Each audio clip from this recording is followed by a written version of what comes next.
Hi, my name is TJ. My dad died of overdose on January 1st, 2011, and my mom is a recovering addict. God helped my mom, and now together we are here to help you. Now let's talk recovery. Here's your host, my mom, Susan Sexton-Wood. Hi, and welcome to Let's Talk Recovery. I'm your host, Susan Sexton-Wood. Today, our guest is Monica Grayson.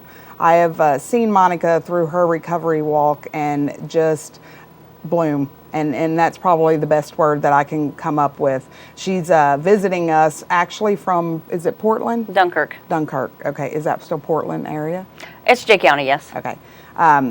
She drove a little ways to come and share her story with us, and so I welcome Monica to the show. Thank you. The first thing that I'm just going to ask you to do is share your testimony, whatever God has on your heart. Okay. You know, what took you into addiction and what led you to the recovery world? Actually, I'm 40 years old. I spent a lot of my years growing up seeing family members use. So it was around growing up. You know, I've seen a lot of partying, a lot of influence, you know, things, you know, it looked fun. And then, of course, you have trauma and abuse. I had a stepdad that did some pretty nasty things. And then wanting to fit in, you know, I was moved around a lot. And then, so wanting to fit in, trauma, all that stuff, it was a concoction brewing. And so I just started using at a young age, and, 25 years later, I was, addicted. I was in and out of jails several times, and I was also prescribed opiate painkillers. Mm-hmm. I didn't even realize that I had an opiate addiction until they regulated the opiate painkillers. And once they regulated the opiate painkillers, I remember watching television and looking down on people that were doing heroin and shooting up and turning my nose up and saying how nasty they were. And it was within a matter of 2 weeks, and I had a needle in my arm and shooting up because I was sick. I was dope sick, and I couldn't be sick like that. I had to get well. And so actually, when it all started out, I went to I made it through high school, and I went to a factory job, and I started using thermalifts, is what they were called, through Avon. Mm-hmm. And they were legal, and they were $40 a bottle, and that was my first taste of speed. I loved speed a whole bunch, and it kept me going. It kept me working more hours, making more money. And then I started doing cocaine, and that was even better, except for I had to do a lot of cocaine to keep me going. And then I did my first taste of methamphetamines, and methamphetamines was my Superman. That was, I could do a little bit of meth and go a long time. So that was my drug of choice. I did meth for 17 years, every day, nonstop. And then that's when I realized that I had the issue with the opiate painkillers. And it wasn't no time after that I had I started shooting up in 2008. And all because of, I went through multiple boyfriends that were just horrible boyfriends. And I remember finding out that one of the guys that I was dating was shooting up, and I was disgusted by this again. Mm. And I threatened to shoot up. I told him if he didn't, stop shooting up, that I was going to start shooting up, thinking that he cared enough about me to stop shooting up. And he didn't. From that day forward, I probably stuck a needle in my arm 8 to 10 times a day, every single day from 2008 until I got arrested. The last time for a drug charge in 2014. And so I've literally been in the hospital, in the emergency room, with abscesses in my arms, the ER doctor telling me that, hey, you're going to lose your arm. Your arm is so infected, and that we're going to cut your arm off. And the only thing that I could literally think of was that I was going to get a good script of painkillers. Right. You know, I didn't even care that I was going to lose my arm. That's a sickness. That is a disease. That is how lost I was in my disease, that all I cared about was walking out with a script of pills that I wouldn't even get a refill on, probably. I've lost everything in my addiction, not once, not twice, multiple times. It is the most non-discriminate, disease in the world. It doesn't care who you are, what color you are, what you have in your life, or how you feel about your life. It will take everything you have and hit you with it. And, I've lost so many friends. I just lost a friend yesterday. I lost a friend a month and a half ago. I look in my contacts in my phone, and I'm up to like 25. Wow. 25 of my friends I have buried. And when I go to funerals and, I see them in the casket, I don't see them. When I see their kids bawling, I don't see their kids. I see my kids. I see me in that casket. So I have to do that. I have to turn the negative into a positive, because I did survive, and I can see them laying there, and I know that I will never use drugs again.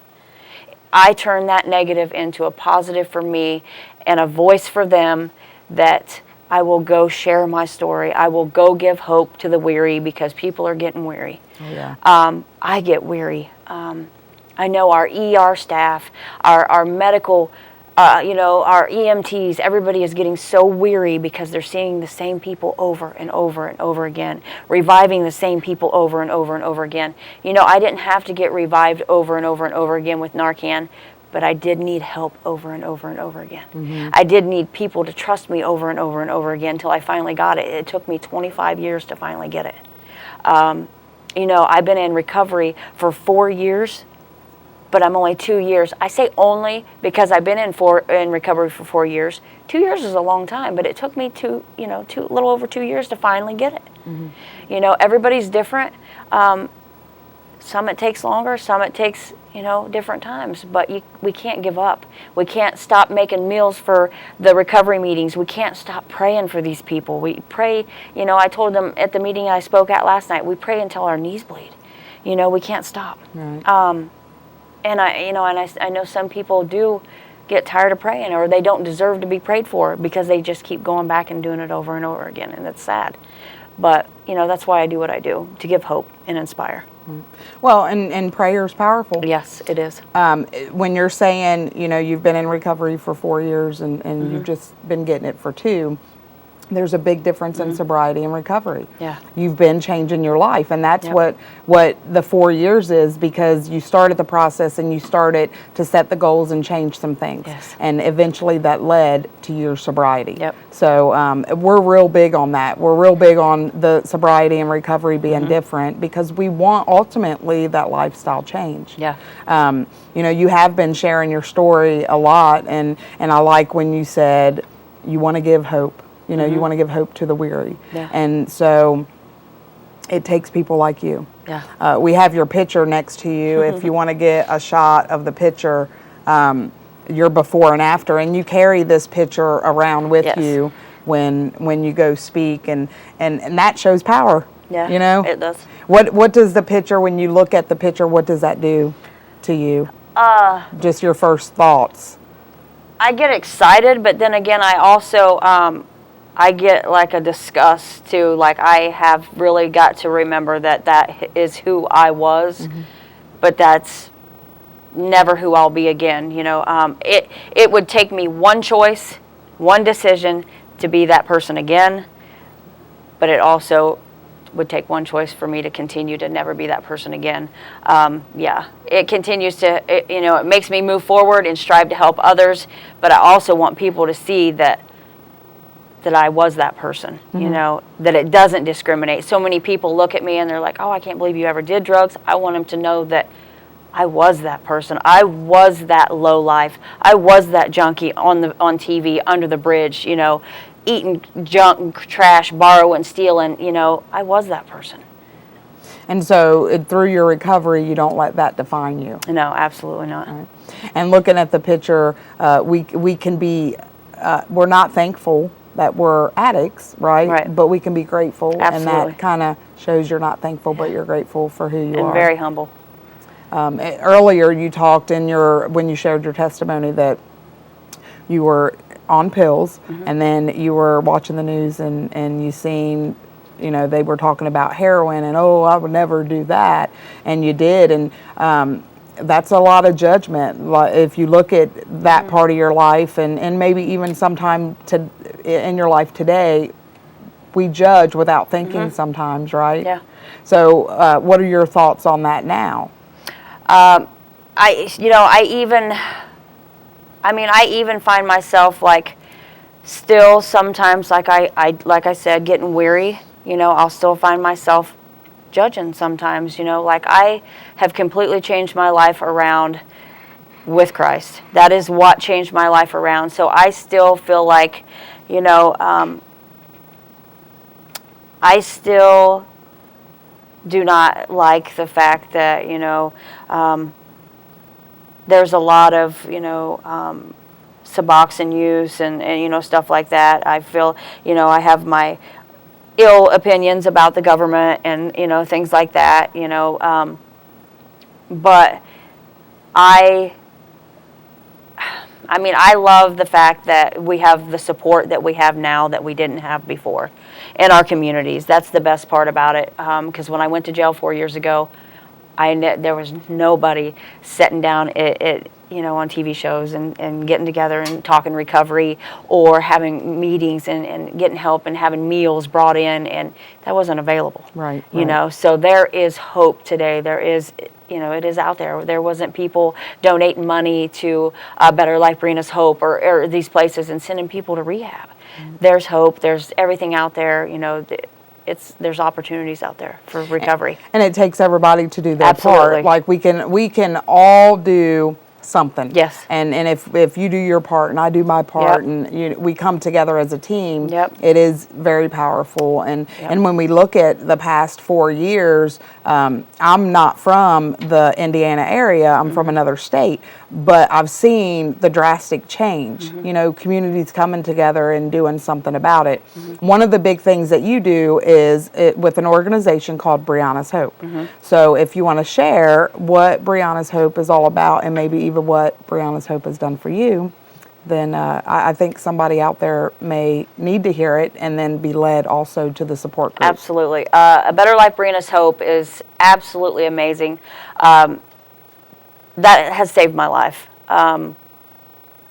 When I went to jail, I went the last time to, I made 2 trips to Dayton my whole life. The second time I went was what changed my life. I got caught with $1,000 worth of heroin, and that's the day my recovery began, and my life was on, looking up. I didn't realize it at the time, but that's where everything was about to change for me. And I went to jail and I did 46 days, and when I got out, well, actually when I was in, the group had started, and it was A Better Life, Bring Us Hope. And when I got out December 2nd, and it was a Tuesday, and I got out, and the next day my stepmom's like, hey, you need to go to this meeting. And I'm like, a meeting for what? I was completely dumbfounded. I'm like, a meeting for what? And she's like, for addicts in recovery. And I'm like, where? What? And it was in Red Key. And I was like, completely nervous. And I'm like, you got to be kidding me. All these people that I used to get high with are at this meeting, trying to get sober. And she even went with me. And so I walked in, and that's when I met my recovery family that I now, 4 years later, am still attending. And because of Brianna's prayer, that they found handwritten documents in her stuff, it changed my life and changed a lot of people's lives. A lot of people are alive today because of her prayer. And I'm so grateful to that family and to Randy Davis and to everybody that makes meals and donates. Lots and lots of people donate to this organization. We go and speak at schools. I've shared my testimony with between 25,000 and 30,000 people, National Guard armories, schools, high schools, elementaries, anybody that, churches, anybody that says, hey, will you come share your story? It's an amazing group. And it has grown from one small bank in Red Key to, I don't even know how many chapters. I can't keep up. I think 2 states, and I want to guess, don't quote me, 28 chapters now. So that's amazing. Yeah. Absolutely I know amazing. it's past 25 the last time It's amazing. Yeah. You know, so, and there again, devastation, the loss of a life, but look how many lives are saved from that one life. Do you want to share about Brianna and how Brianna's hope actually came to pass? Yeah, and I don't know details and dates, so I don't want to put any dates out there, but she was a heroin user, and she, because of her body being, she became missing, and they couldn't find her for roughly 3 weeks. Maybe longer. I don't even know how long it was. She had been missing for a while, and then when they found her body, it was badly decomposed, so they could not determine what had happened. But there was foul play. They found brush over top of her body, so somebody had obviously dumped her body. So they're assuming, since she was a heroin user, that she had overdosed. Somebody obviously panicked and dumped her body. And so, just from that point on, when they found that document that she had wrote, the prayer that every chapter goes by, that we read at every single meeting, Randy seen that, and he was like, hey, what can I do as a pastor, from this girl's cry and this girl's prayer to help others? She's not the only one that was suffering. There's more that just like her. And he's right, and from that prayer and that cry, he's saved so many people. And so the family is so grateful. They're torn and devastated that they lost their daughter, their sister, their family member, but they see what kind of miracles have come from the loss of their family member. And so it's pretty amazing. Right.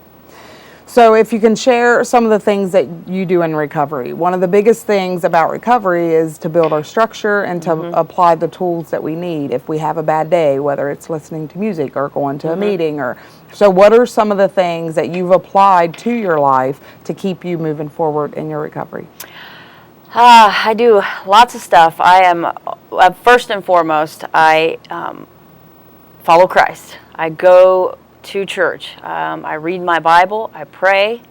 I keep God in the front of everything. And then, of course, what I'm doing now, sharing my story and helping others. You have to give back and help others. That keeps me, humble. I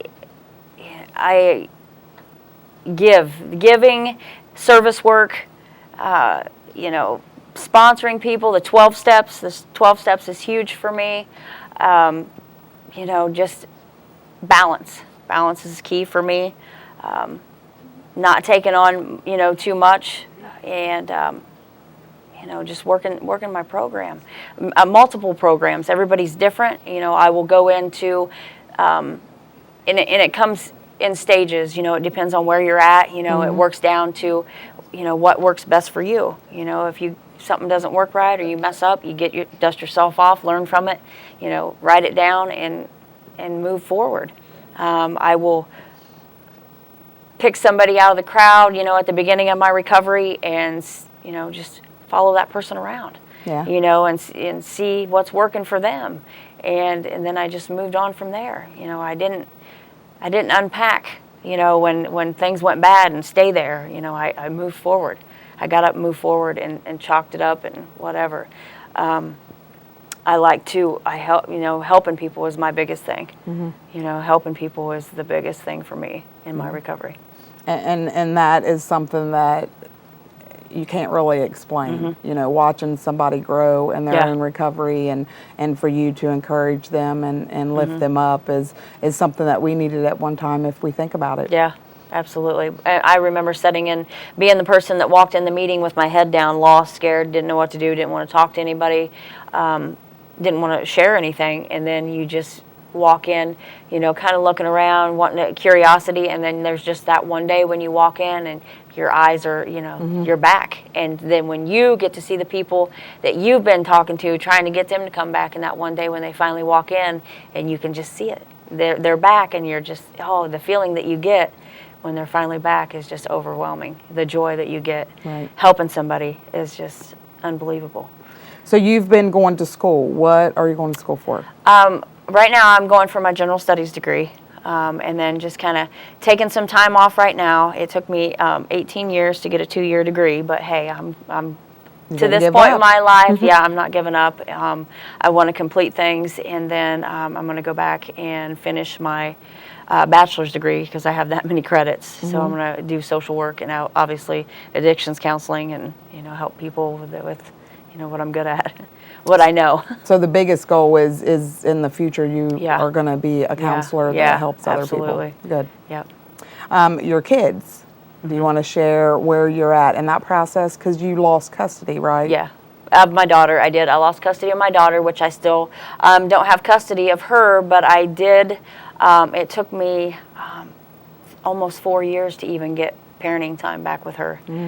So you talk about God wanting me to get close with him and work on that relationship than any other relationship, because that's what I did.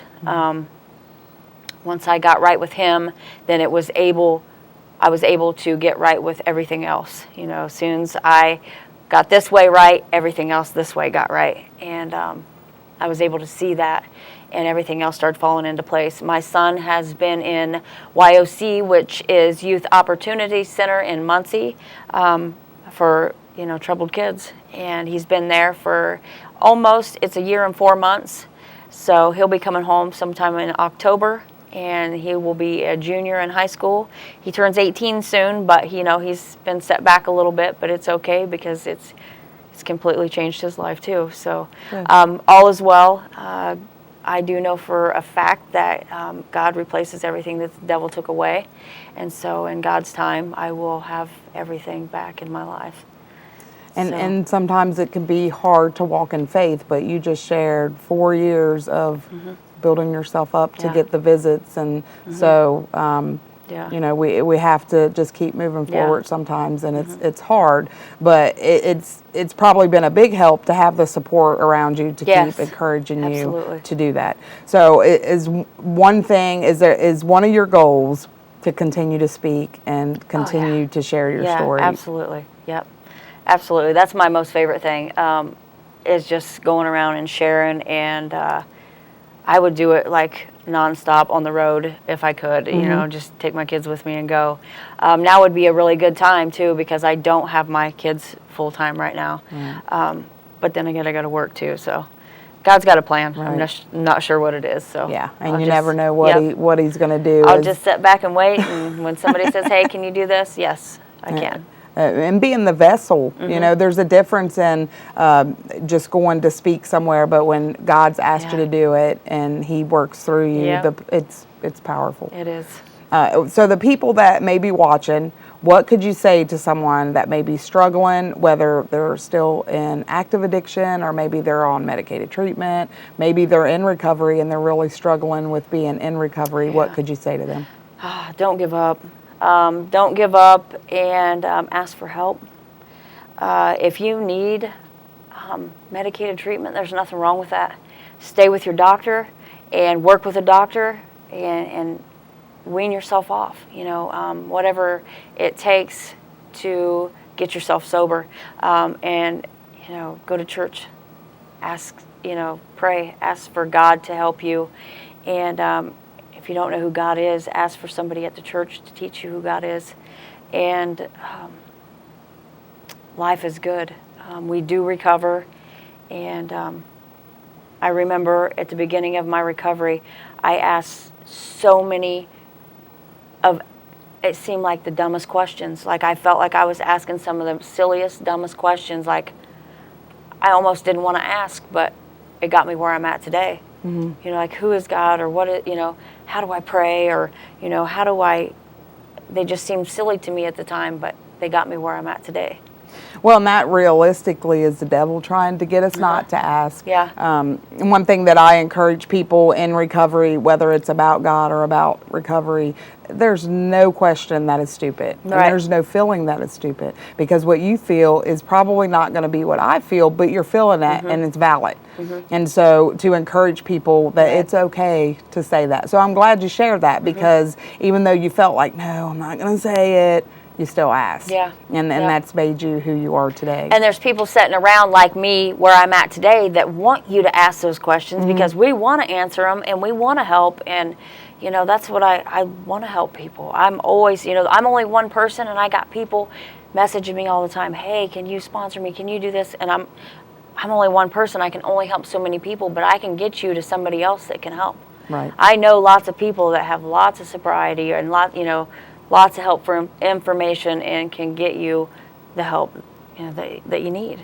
And that's important not only for other people to hear, but for us to remember too, is we are one person. Yeah. And God has sent us here now because we've changed our life and we believe in God and we have that relationship with Him. He's asked us for help. Yeah. Is the way I see it. Absolutely. And so we let Him work through us, and that's a big part. We have to allow Him to work through us for Him to work through us. We have to do the footwork. Yep. But we are one person. And so even though we have a desire and a heart to help others, we still have to keep our recovery first. Yes. We still, if we get overwhelmed, we have to take time to work on ourselves. And I don't think people realize that sometimes. They just hear, like in your area, you're probably the name that gets thrown out there, and that's who can help you. But it's good to have those connections to connect with other people, so that you have a team going on. Yeah. You know, if you Unload the can't burden sponsor, a little bit. Yes, absolutely. right. But it shows. I've known you for at least 4 years, and I've just seen the change. It's huge to me, and just you sitting next to that picture. I know that picture. And I can just look at my before. You know, it's true. That's God to me. Yes, because absolutely. we look a certain way, and then the light comes back in, and the beauty is out, and you can't help to see God through somebody that you have life. Yeah. You know, we existed in addiction, but you have life now with God. I feel 20 now, and it's crazy. It was like, you feel 20? And I'm like, yeah. I'll be 41, but I just now feel 20. I'm just now ready to live my life and act like a kid and start things now. And I'm okay with that, and I know God's okay with that, because I got a lot of footwork to do, you know, and He's gonna back me on that. I know He is, because we got a lot of people to save. Right. So we got a lot of work to do. Yeah. And He's going to back us on everything that we need backed on, health-wise, and I just believe it. Yeah. So. And that's the biggest key right there, believing in it. And that's what Brianna's hope is about, is the word is believe. Yeah, absolutely. The you know, shirts even say believe. health-wise, you know, I had I got to share this really quick. I had tested positive for hepatitis, not C, hepatitis B. Through my addiction, and the crazy part is I had went to nursing school at the start of my addiction, and it was really unbelievable to me, because I did the series of shots that you have to take, you know, for A and B, and I still ended up contracting hepatitis B. We're running out of time. Well, I usually look at a thing, but we want to thank Monica for being here, and we're going to have her back. So thank you for joining us on Let's Talk Recovery. Darn it, I didn't know how to...